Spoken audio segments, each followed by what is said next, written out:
Everyone, welcome back to another episode of Vegan Proteins and Muscles by Brussels Radio. I'm Ben, And I'm 𝐃𝐨𝐽𝐿. and this is episode 202. Okay, 𝐃𝐨𝐽𝐿, you've got some lovely palm trees behind you. I'm a little bit jealous. Tell me where you are right now and what you're up to. I am in Orlando. I was just in Disney with my family, and one of my sisters regrettably did not make it, but my other sister came and my mom came, and they came with their family. So I had my two nephews there. It was his birthday. It was a lot of fun. Now we're pivoting and we're going to get ready for Run Disney, which I've never tabled at and I've never been to. But from what I hear, you can collect medals as you progress. So we'll be at the ESPN Center over here on Thursday, Friday, and Saturday, and then the racers will come to pick up their bibs and check out whatever else is happening on the grounds. I don't know. Supposedly it's a nice area, sports, ESPN. I bet it's going to be pretty cool. But the thing of this particular race is that you run first you do a 5K, then you do a 10K, et cetera, et cetera. So you get to the longest distance and you collect medals along the way. For us, it's the opportunity to reach upwards of 150,000 people and let them know that a plant-based diet is the way to go. And hopefully we can help change some minds and hearts. So, if I'm recalling correctly, you guys only recently have really started going back into kind of like the running endurance kind of world after mostly being focused on fitness people, bodybuilders for a long time. Am I reading the room correctly with that? Yeah, I think you are. And I don't quite know the exact reasons and because I'm not privy to the conversations when it comes to when ideas are run up and down the flagpole for Vegan Strong. What I do understand though is that runners are not only a different demographic than what we typically hit because we try to reach different kinds of people.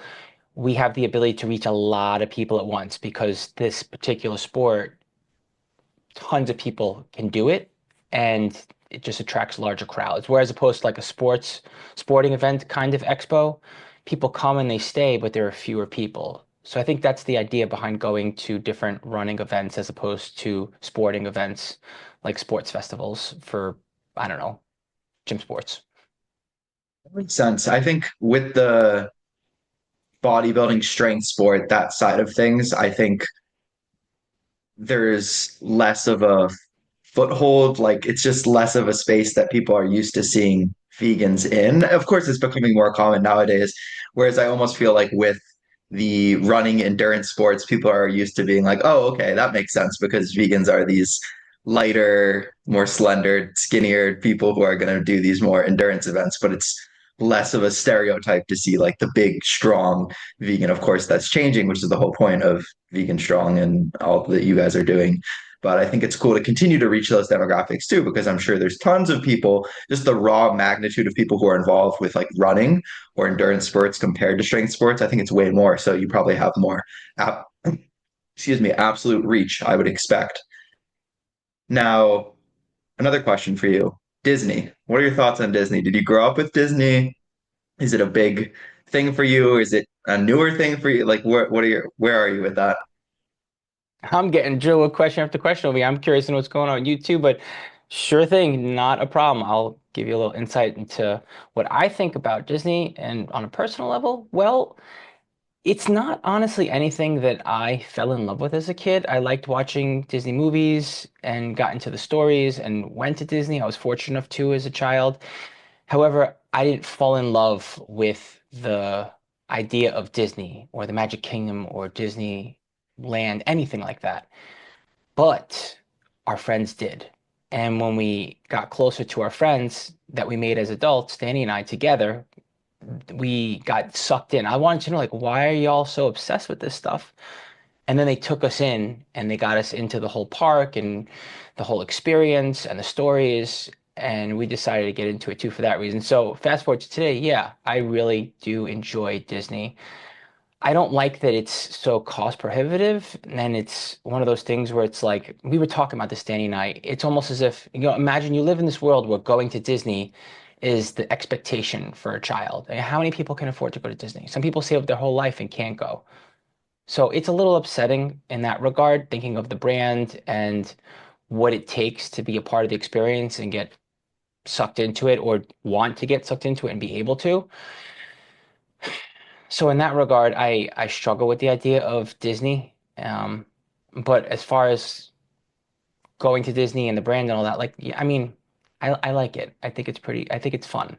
You know, there's something magical about it, I suppose. I'm just curious. Yeah. What about you? What are you up to? You, I can't. I up to We Giacomo. start, You never know based on the week that you talk to me, will you? we started working together, and you're like, all right, well, just want to let you know I'm moving to Texas. I'm like, what? We just finished talking about how we live next to each other, and this is going to be cool. And you're like, oh, psych, I'm not moving to Texas. I'm like, ah, okay, crisis averted, because I had some little heart attack over there. And then 2 months later, right after you were done competing and whatnot, all of a sudden you're like, oh, by the way, I'm moving to North Carolina next week. I'm like, and all of a sudden, you're 2 months later, you're coming back. What's going on? You're having a midlife crisis, but you're not, it's too young for, you're Life too young for crisis, that. Giacomo. It's a quarter life crisis. No, I Okay. think I think what it is just one, I think when you're in prep, the rationality and the impulsiveness, rationality goes down, the impulsiveness goes up, and you get these great ideas of, oh, I should do this, oh, I should do that. And so that's something that I'm learning. But then even coming out of that and just kind of reflecting on where am I at in life, what have been going on the past couple of years, I felt like I just needed to get out of the space that I was in and do that in a way where I felt was financially responsible. So it took me a little while to find a way of doing that and find a place that I could see myself living here for a period of time. And so I signed a lease in Raleigh for 15 months. And after being there for a couple months, I realized a couple things that I think will influence the way that I live my life going forward. And part of that was realizing that I don't actually like feeling as though I have to be in a certain place or feeling down to a certain place. And I think it took me going to look at houses or apartments potentially to purchase. Then I'm like, okay, wait, that's way too much. Let me just try like renting. And then, which I've done before. I did that when I was in college. I rented, going to live a place basically completely by myself, don't know anybody, but I just felt like I needed to get out of the environment that I was in and experience somewhere new and just have a change. And I can't tell you exactly why I felt that way, but it was just kind of this like deep feeling of I need to go somewhere else. I need to do something new. And then after being here for a couple months, I think what I've realized is okay, I like having my own space, but I also like being close to friends and family. And I have a ton of friends and family where I was born, where I grew up. And maybe kind of the approach that I want to take is more the approach of having that home base and then traveling as opposed to living somewhere just completely different. And I think it took me getting out of that space and going to live somewhere new to kind of have that realization. So what I decided then was, okay, I'll live here for a couple more months. I'll wait out the winter because winter in North Carolina is a lot more mild than winter in New England. So I'll stay here for a couple more months to the end of March, and then I'll head back home in April. So that's kind of my current plan at the time, or at least as of right now, as we know, subject to change. But that's Okay. kind of the current plan.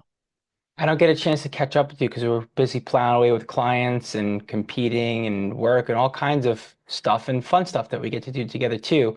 But what I do like about your trajectory right now after you're competing is that you seem to me to be focusing on things that have less to do with programming in an evidence-based way on paper for nutrition and training, and you're moving into the kind of conversations that I like to get down with as well that have to do with mindset, mental work, lifestyle work, and all that stuff. And then when I saw that you put your idea in the hat and you're like, let's talk about confidence. We were hanging out together when you threw that idea at us, I believe, in the living room. I was like, oh my gosh, like, Ben, I have been unsuccessfully for over 2 years trying to figure out how I could improve my mindset. And through doing the mental work, confidence is one of the things that I'm starting to really not just scratch the surface, not just peel back the onion, but like totally accept and understand, not just be aware of like what is going on with me and how do I get better at my own being confident in myself so that I can help others. But also just trying to understand, to your point here, that confidence is a really, really important thing to work on because you do become more competent at what you do. and how when you're a more confident person, not just in yourself, but like in how you, and making the right calls, how you program. But you know what? I'm doing this thing I do with Danny, where I I start in the middle, I start ping ponging all over the place, and then I'm already at the end. So let me just back up for a minute, and you tell me what prompted you to put this idea on the table and be like, all right, let's talk about this. What is your opinion on confidence and how and why it's important? This is an expression that I'll use with clients sometimes, and that expression is competence builds confidence. And I don't remember where it came from. I definitely heard it somewhere. I definitely didn't make it up myself. But it's almost this chicken or the egg situation where it's like, oh, does being confident in something then allow you to be competent? Or do you have to, build that competence first to then feel confident in your abilities? So it's kind of like, which one comes first? And to me, it really is okay, first doing an analysis of where are you at right now? Where are your skills? So what is competence? Competence is kind of your ability to be successful, I would say, in a certain area, the skills that you've developed in a certain area. And if we take fitness as an example of this, there's a lot of different areas where you could feel competent or not feel competent. It could be with training. What is your knowledge of training? Have you been consistent with training over the past 5, 10 years, or the past year even? Start with that. Nutrition. What are your nutrition habits like? What do you know about nutrition? Sleep. Do you have a solid sleep schedule? What's your general life balance? Do you have a good work-life balance? All of these things kind of tie in together. And for me, I'll get people that come to me and they're not confident in some of these areas. And most of the time, it's because they haven't developed the skills necessary to be confident. So if you don't feel like you have that self-efficacy, if you don't feel like you are skilled in a particular area, you're probably not going to feel all that confident in that area. So just using training as an example, let's say that I have somebody who is really new to the gym. Maybe they've kind of been out in and out of the weight room their entire life, but they've never really felt confident in there. Let's say, they let's just take like a female for instance. Now it's becoming more common for women to lift weights to work out, but not always the case. And sometimes that can be an intimidating environment stepping in the gym, even for males too. I'm just kind of speaking in generalities here, but I think it can sometimes take, okay, we're gonna start working out at home. Maybe we've got some dumbbells, some bands, some stuff like that. Let's just get you in a routine with lifting weights. Okay, you're a little bit timid here to use a little bit more weight, but I think you can. That's good technique. Let's build up your technique. Let's start progressively overloading. You're starting to see the changes. You're starting to feel more confident in your ability. I can do this. I can execute the movements. I'm not going to get hurt. It's safe. Ooh, I'm actually really liking this. Now I'm going to start going to the gym once a week. I really like this. Now I'm going to start going to the gym 3 times a week. I started out on in the cardio section. Now I'm making my way over to the weight section, and you're slowly building and building and building and building. And as you are building this skill, as you're building this competence, your confidence in yourself is also improving. So I think there's so many examples of this, but it's something that I see time and time again when I get somebody who's a little bit timid, a little bit shy, a little bit unsure of themselves, a lot of self doubt, a lot of negative self talk.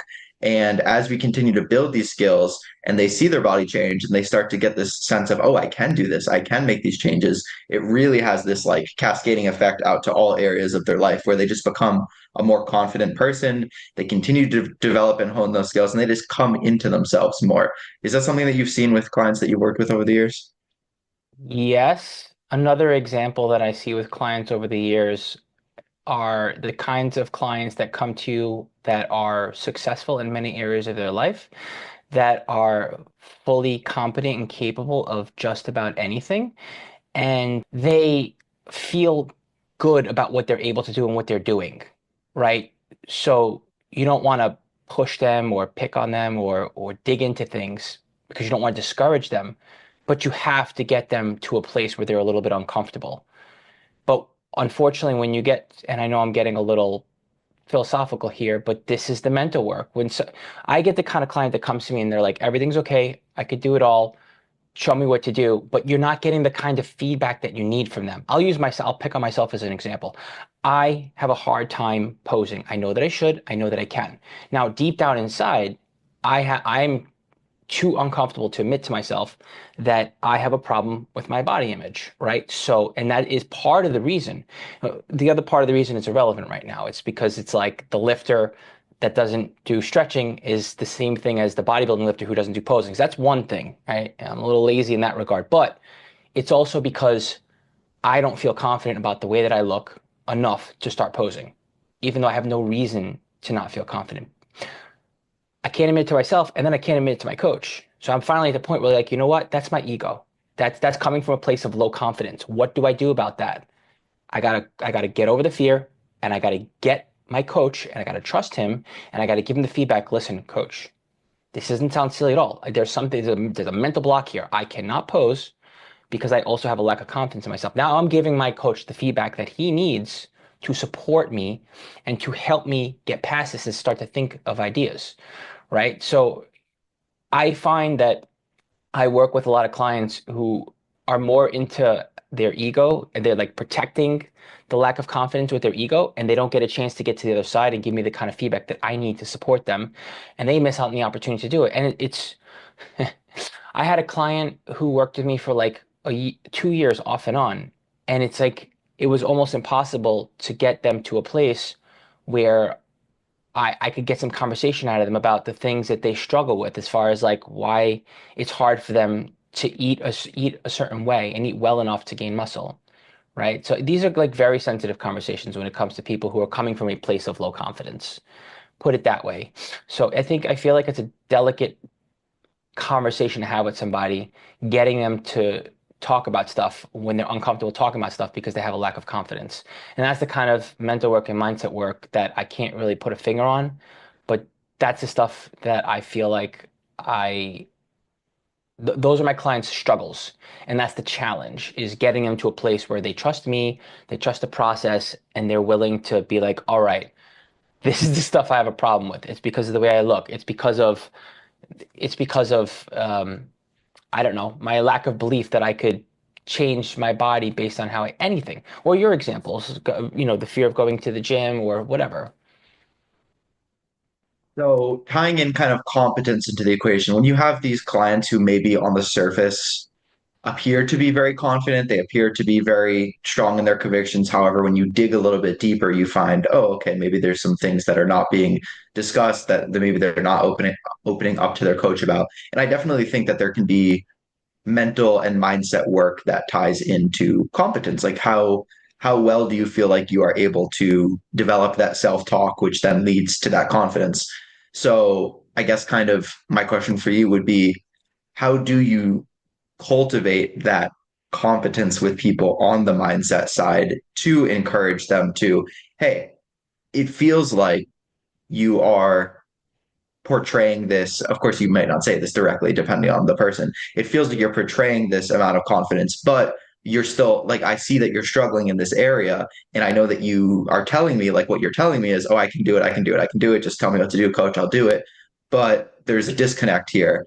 How do you get people to kind of think a little bit deeper and dig a little bit deeper and ask those questions in order to help them like develop that confidence, or I should say that competence on the mental side? And I know it does get a little bit fuzzy here, as you kind of like start to, delineate between, okay, what is competence and what is confidence? Because they really are, they're kind of one and the same. They're very similar terms, but I'm not sure if you have anything that comes to mind. Well, the place where I keep them at, I call it the safe zone, is where I stick to routine and habit and discipline and consistency and praising the results and the progress. And I go back there whenever there's pushback and a person's just not ready to have the conversation. You can't you can't get someone to meet you where you're at. You got to meet them where they're at. And it takes some time for someone to get somewhere. That's how you work with people and you get them to a place where they're successful. You could know something about somebody, you could see the writing on the wall, you could read the room, and you could be there way before they're there, or you could know they're there, but they can't quite get the words out. They can't have the conversation with you yet. So it's important to meet them where they're at and to be supportive and to be patient. And no matter how bad you want it for them, you have to give it time. So that's a thing for sure. And again, leaning on the results and the routine and the consistency. The other thing that I think is just as safe is talking about reasoning. When you give people the reasoning behind why you're doing what you're doing with them, you give them the ability to understand what they're doing. Now they can go off on their own process and think about things and better understand how they feel about stuff. And perhaps they're like, okay, they're coming from a place where they're like, now I understand it the same way that my coach understands it. Yes, we're focusing on the bottom line and the results. Yes, the program and the results are working. And of course, then they get a little more loose and trusting with their conversation with you. And you start to see some things, right? Like I'll get a client where they're like, okay, well, I think I look too good on TV. That's my problem. I'm like, oh, okay. What's behind that door? And you start to open the door and you see, okay, they're going to talk about it, they're not. Regardless, now you know. And you don't even have to direct it at them. You could just talk about how like coming from that kind of place can cause you to have the blinders on and maybe you miss some things and we're calling the wrong shots or we're not calling enough of the right shots or we're not getting enough of an understanding of what's going on as one example, right? So that's where I go in my mind when I have a conversation with somebody instead of just like blurting it out and then directing it down. Because if you do that with somebody, the odds that they are going to become defensive are high. And if they don't become defensive and they're receptive, you may not get as far in that conversation as you'd like to. It's really huge what you just mentioned right there. And I think it's kind of that proverb or that analogy of like, teach it. This isn't a very vegan friendly expression. Teach a man to fish, he'll eat for a day, or like give a man a fish, he'll eat for a day. Teach a man to fish, he'll eat for a lifetime. And it's like, okay, if you just give that person a fish, they're not going to be able to develop the confidence of knowing I can catch a fish and I can feed myself. Whereas if you provide the education, that is building competence within that person. That's building in kind of that knowledge. And then there's less questioning of the plan as well. Like, okay, if I'm the coach who just says, I'm going to tell you what to do, just stick to it, just follow it because I'm the guru, I'm the expert, listen to me. That doesn't really instill confidence in them and it doesn't instill confidence in yourself either because you then are using this person as a crutch and you're kind of the same unconfident person, but now you just have this drill sergeant telling you what to do. Whereas if you have a coach who, okay, this is what we're doing, this is why we're doing it this way. Oh, okay, this is why we're doing it this way. Okay, I have some buy-in now. I have some trust in the process. I'm feeling more confident, and I'm also developing that competence. So I think that natural progression then leads to the point where, hey, a year or two working with a coach, now this person is ready to go off on their own because they've developed those skills to the point where they feel like they can do it themselves. And that's really big. Like, that's something that we try to cultivate and really like nurture in every client that we work with is the ability for them to feel like they know what they're doing and then give them the skills to go out and do that for the rest of their life. Because that's really our goal with working with people is to not only just give them protocols, but to give them ways of thinking. It's the critical thinking skills that then allow them to have more flexibility. Let's say if you just give somebody a meal plan and then they're going out to eat or they're going on a vacation, it becomes this thing of like, oh, I'm either on the plan or I'm off the plan. Whereas if you give them this knowledge base of macronutrients, if you give them this knowledge base of this is what, kind of a balanced plate looks like, oh, I can manipulate the calorie density of my food based on what I'm selecting. And then they have these skills that doesn't make them feel like they always need somebody who is telling them what to do. They can kind of figure it out themselves. And when you have that thought in your head of, I can figure it out myself, you are just by default going to feel more confident. So I think that's really huge, is kind of the educational component. So I guess when I'm thinking about areas of my life where I haven't always felt confident, I haven't always felt like I had the skills, and kind of where that correlated in terms of my confidence. I'm going to try to think of like a concrete example here with fitness because that's what a lot of our listeners are used to. Although you could apply it to finance, you could apply it to so many things. If I think about where I used to be with, let's just go with nutrition or body image. When I first started lifting weights, when I first started working out, that wasn't something that I felt confident about. I didn't know what to do with eating or food. Like, hey, I'd like to look a certain way. What does that mean on the nutrition side of things? I had no idea. So of course I wasn't confident in my ability to be able to change my body. And you get a lot of people like that coming into coaching as well. They maybe have tried so many times, they feel defeated, they feel dejected, they haven't had the right education. But then as we give them that education, as they start to make those changes themselves, they turn into a completely different person. And that's something that I've definitely seen within myself. So I'd be curious to know, is there any example from your own life that stands out where you felt like I'm so out of my league here in whatever this like area is, and I don't know what I'm doing. I don't feel confident at all. And then slowly, as you learned more about that area, you felt like you kind of became a different person in that. Can you think of an example like that? We're doing right now. Yeah. Yes. When we started doing this and it was a free-for-all, I was not afraid to show up. I was not afraid to put myself out there. I was not afraid to build an audience. I was not afraid to have conversations. I was not afraid to do any of that. But if I'm being perfectly honest with you, Ben, I kind of sucked at it. Where I didn't have any sort of theatrical background. I'm not a very metaphorical person, so I'm not really good at storytelling.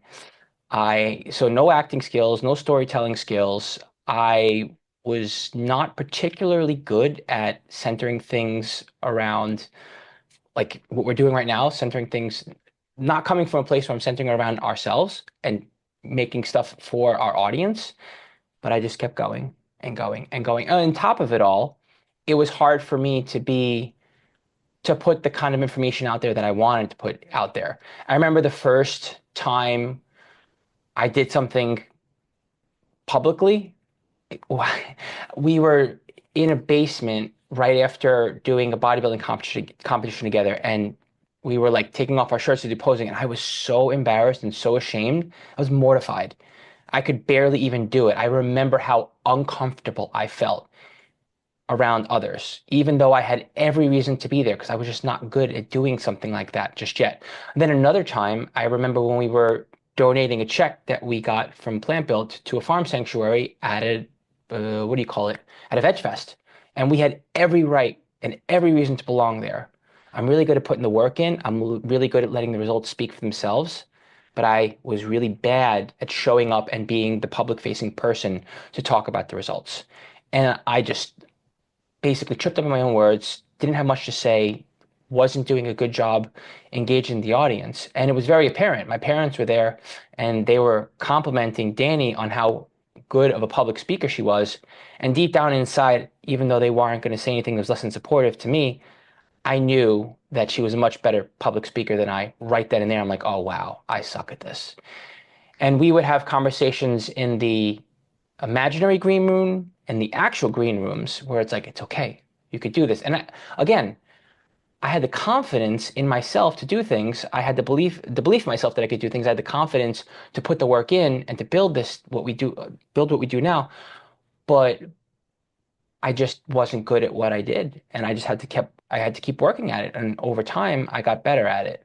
But yeah, that was something that I think I struggled at and just kept showing up for until eventually I started to get good at it. Okay at it, I should Huge. say. I mean, that's so huge too, is just getting started. Even if you feel like, yeah, I could do this thing, so much of the time we feel like, oh, it's never the perfect time, or I'm at a place where it's just, it's not where I want it to be. So I'm going to hold off right now. And it really is just getting started, showing up, doing that consistently. I mean, we talk about it so much, effort and consistency, effort and consistency. We sound like broken records, I'm sure, to our clients. Probably. But it really is so true, and finding ways to develop those in people. Of course, there's kind of common themes and skills that we use as coaches to help them develop that consistency and trying to lower the barrier of entry with the amount of effort, because we don't want to make things hard just for the sake of it. It's already hard enough trying to change your body and do all the things that you need to do. So of course there's skills that we can use, but you are going to have to kind of cultivate that mindset of, okay, I'm just going to try to do my best every single day and keep doing that and keep doing that and keep doing that. And it's not sexy. It's not the thing that people want to hear, but it's the truth. It's how you and I got to where we are today in areas of our life that we feel competent and we feel successful in. So I think if you are wanting to be more confident in an area of your life, body image is a huge one. I mean, probably 90% of people that come through coaching, I mean, including pretty much, I would say coaches in general, 90% of them as well, struggle with some sort of body image, period. So it's not something that you ever necessarily get over, but it's something that you learn how to cope with, you learn how to deal with, and hopefully you're able to build that confidence in yourself over time by knowing, hey, I have the skills. Like Giacomo, how many fat loss phases and building phases have we been through in our lifetime? Like, you know, enough to feel like, okay, at this point, I know what to do. Like, it's like flipping a switch, right? Like, okay, I'm going this mode, I'm going that mode, and that's not to say that there should be drastic differences between the two, but it's just like we know what to do, right? We have the confidence that, hey, if I needed to get to this weight at a certain time, within reason, of course, I can do that, and I know how to do that. And that gives us confidence in the fact that, hey, you know, maybe I don't love everything about how I look right now, but if I really want to, I can kind of dial things in if I'm a little bit more consistent in this way or that way. And I think that if you're able to develop that yourself, where you feel like, hey, if I need to, you know, lose some body fat or I want to build a little bit more muscle, I have the skills where I feel like I can do that, and that builds confidence in yourself. And then also, I think having done these different phases and seen our bodies in so many different ways, you start to develop a little bit more neutrality towards it, where it's like, hey, I can appreciate kind of the way I look. Maybe I have a preference of my body looking this way or that way, but it's okay. Like I can still be confident in who I am as a person and not tying the way I look to my self-worth. And, you know, it's a continuous kind of evolution and thing that sometimes you struggle with more than others, especially, you know, if you're coming out of a contest prep or something like that.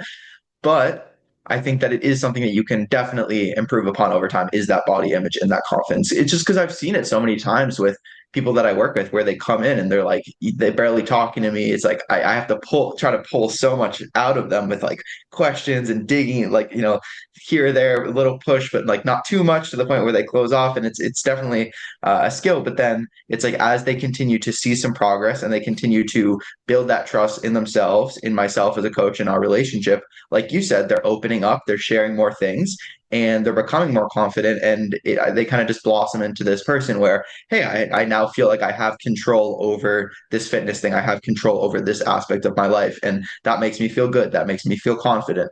My clothes are fitting better. I mean, that's a win that we hear all the time, right? And that builds confidence for sure. Like most people want to feel good, and looking good is a component of that as well. Because if you don't, to an extent, like are okay with the way that you look, you're not going to be as outwardly confident in those social scenarios and circumstances. Another thing that I hear from people all the time, oh, just the fact that my clothes fit a little bit better makes me more confident in social settings because I feel just more myself. I feel more secure.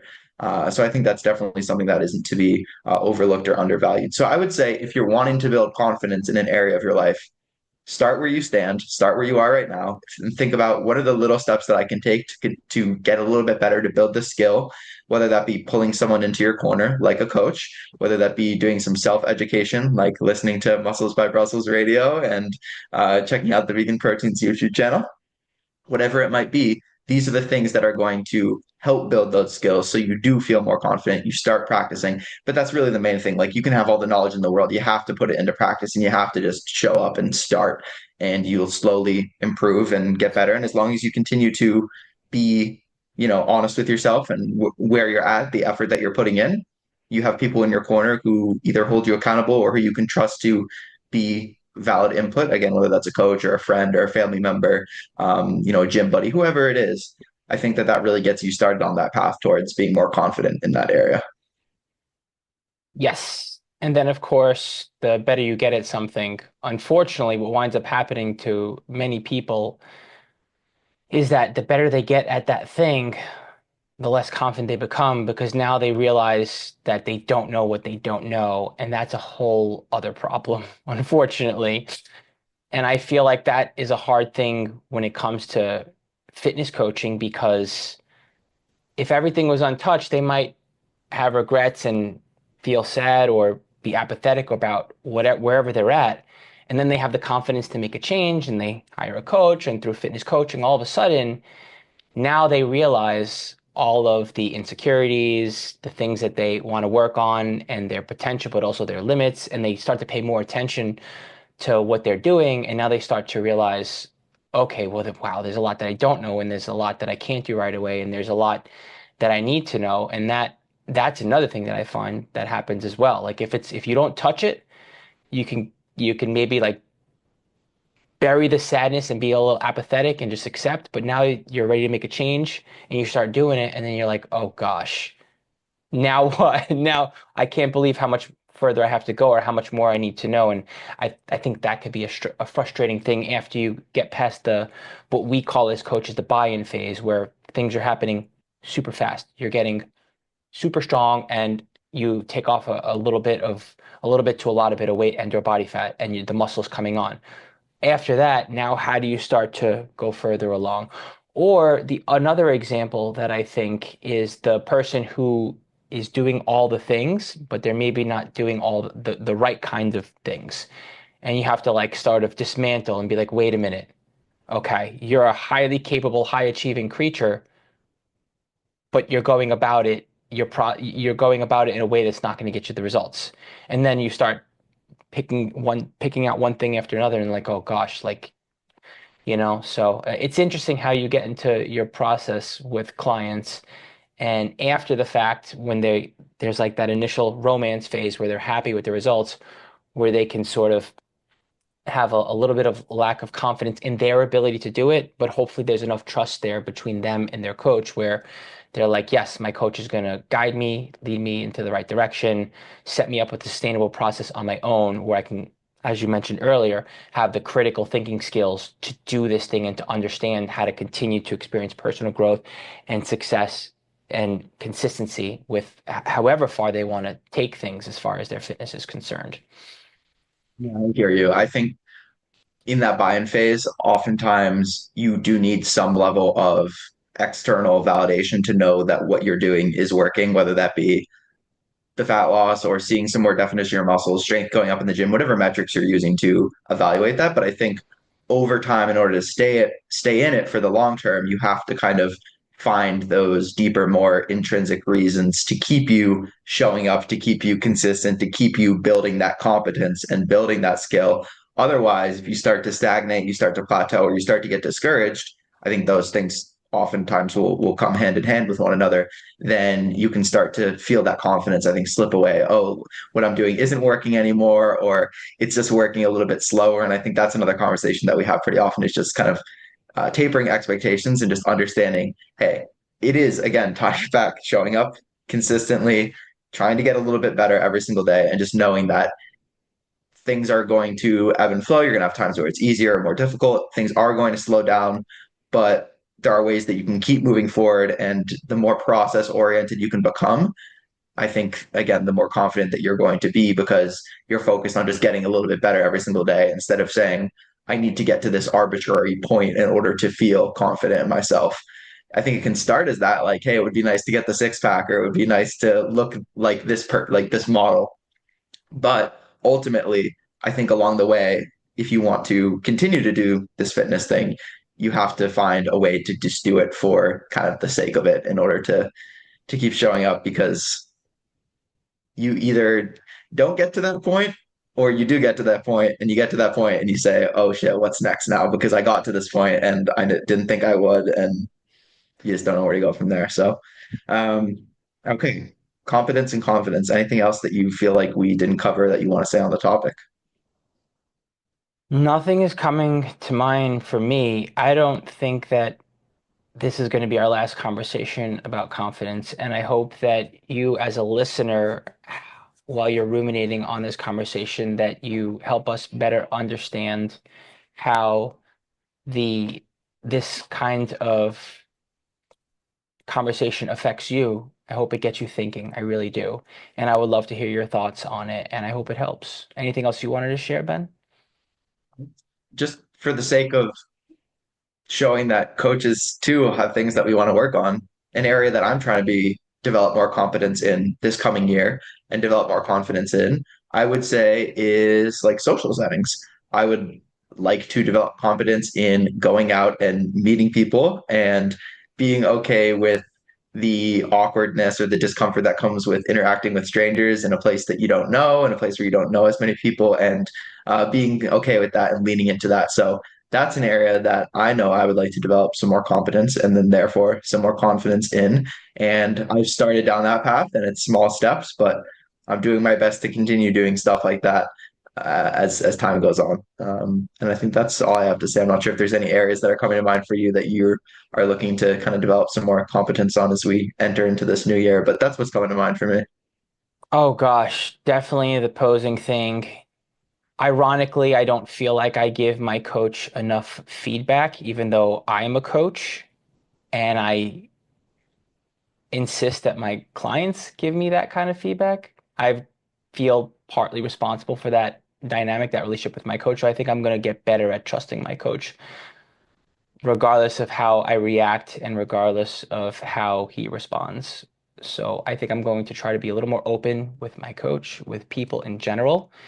I tend to internalize what I think and what I feel a lot, and I think it shoots me in the foot. So I'm going to work on that. I'm going to do that kind of mental and mindset work this year. But as far as like an actionable thing, a nice simple thing, I got to pose, Ben. I got to get better at posing. I got to practice way before I compete again, as opposed to when, like anything else, it's like before you get into a cut, right? If you don't work on your sleep, what's going to happen when you're 4 or 6 weeks into a cut? You're just not. You're just not. Whatever you want to do before you start something, you got to start working on it right away. So that's where my head's at with stuff. All right, friend. I'm gonna bring it home because housekeeping is knocking on the door over there, and I totally ignored them, and that's kind of rude. So, and we got to get back to it over here and prepare for Run Dizzy. But I'm so excited that we had this conversation, and I'm grateful for you for recommending this topic, because this is a really, really important one. I know it's not going to be the last time we talk about it. All right, everyone, thanks so much for tuning in to another episode of Vegan Proteins, Muscles by Brussels Radio. Stay in touch with us on all the socials, at Vegan Proteins and at Muscles by Brussels. Hit the contact button on veganproteins.com. Inquire about coaching. You will hear from us right away. Once again, my name's 𝐬𝐲𝐿. I'm Ben. And we'll talk to you soon. Bye, everyone.